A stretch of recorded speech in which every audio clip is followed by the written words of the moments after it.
Hey everyone, today we're going to be answering the question, what makes a coin valuable?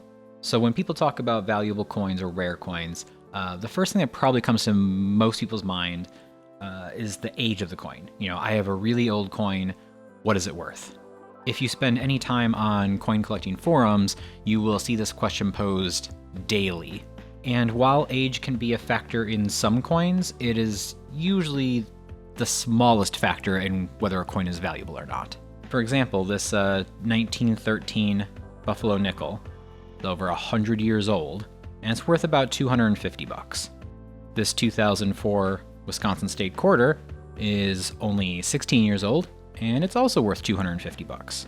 So there, the age doesn't really play into it, doesn't factor into it at all. Similarly, you could have two coins that are roughly the same age. This half Kennedy is from 1964, and this half Kennedy is from 1971, but the one from 1964 is worth 10 times as much as the one from 71.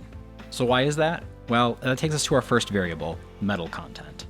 This 1964 Kennedy half is made out of silver. So it's worth about $10 just melted down. That's the silver value. This Kennedy is not. It's a clad alloy, and it's worth about 50 cents, even though it's in pretty decent condition.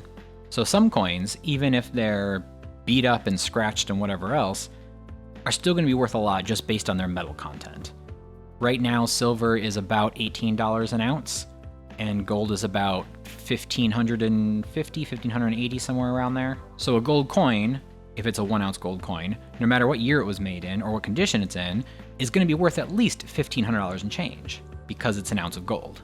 A lot of US coins minted in 1964 and earlier actually had silver in them, so those coins are worth quite a bit just for their melt value. So the first thing you want to determine when looking at a coin is what is its melt value, what is its base metal that it's made out of. The next thing you want to look at is condition. So over here I have two Buffalo nickels. One that is pretty worn down, has seen a lot of circulation, and the other, which is in mint state 66. Now they're the same coin, but the mint state 66 nickel is going to be worth, as I mentioned earlier, about $250, to where the circulated version is going to be worth maybe 10 cents. It's just so worn down, and there are so many better examples that people aren't going to pay for a coin that's so worn. So condition plays a big part in a coin's value. We'll get into the details of grading in another video, but when I say mint state 66, that's the grade that NGC gave that Buffalo nickel. Coins are graded on a 1 to 70 scale, with 70 being a perfect coin. And sometimes the price value between just 1 point, between a 66 and a 67, can be hundreds, if not thousands, if not tens of thousands of dollars, depending on the coin. There are all kinds of books and classes and online videos that will teach you how to grade coins if that's something you're interested in, but that is the next step after figuring out the metal content, is then what condition is the coin in. Next, you need to figure out the demand for that coin. You can look at the mintage numbers, and that's a good place to start. But mintage isn't everything. That's because, like any other industry, supply and demand also applies to coins. If you make 2,000 of a coin, it's a very low mintage, but if no one wants that coin, well, then it doesn't matter. A good example of this would be some early tokens, which might have seen mintage numbers of only 400 or 500, but are worth considerably less than, say, a 1909 SVDB Lincoln penny. Now, there were a lot more of these made, but there are also a lot more Lincoln collectors. So that token may only be worth $300 or $400, while the 1909 SVDB is going to be worth $3,000, $5,000, depending on condition. And that's simply because there are so many Lincoln penny collectors that need that coin to complete their set. It also doesn't hurt that it is featured in the 100 Greatest US Coins of All Time book. So you've determined the metal content, determined the condition, either grading it yourself or sending it in to a third-party grader. You've taken a look at the demand, low mintage, how many collectors. The final step is really just talking about actual rarities versus conditional rarities. And this really plays into the modern registry sets, which again I'll do a separate video on, but the major third-party graders, PCGS and NGC, both have their own registries where you can compete with your coin collection against somebody else's. And to have the number one slot, you're going to need the highest graded coins. So take for an example a 2019 penny, which is only worth a penny. If you want to win and have the best penny set, you will need a 70 graded penny.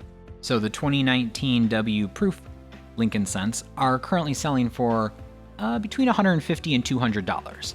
Now, granted, that's a proof coin, so when it's not a 70, it's worth maybe 10 or 20 bucks. It's not worth just a cent. But still, you're going to pay 10 times as much just to get that 70 on the label. That's what's known as a conditional rarity. It is rare in the condition of a 70, but the coin overall is not actually rare. So just because you saw a different coin sell for thousands of dollars and you have that same coin, if yours is even 1 or 2 grades below what that coin that sold for $2,000 is, yours may not be worth much more than, 20 to 50 bucks, perhaps. So the trick here is if you're a collector that isn't super worried about getting the number 1 set, then find the grade that works for you.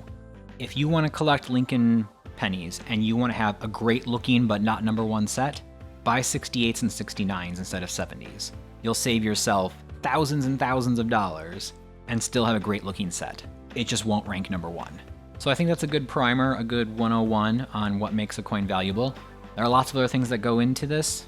You can have coin varieties, you can have double dies, you can have mint errors. Some coins are presentation pieces and there's only 100 of them made, even though there's millions made in a different finish. I'll probably dig a little bit deeper into those in a different video, but I think this will give you a good surface answer to what makes a coin valuable.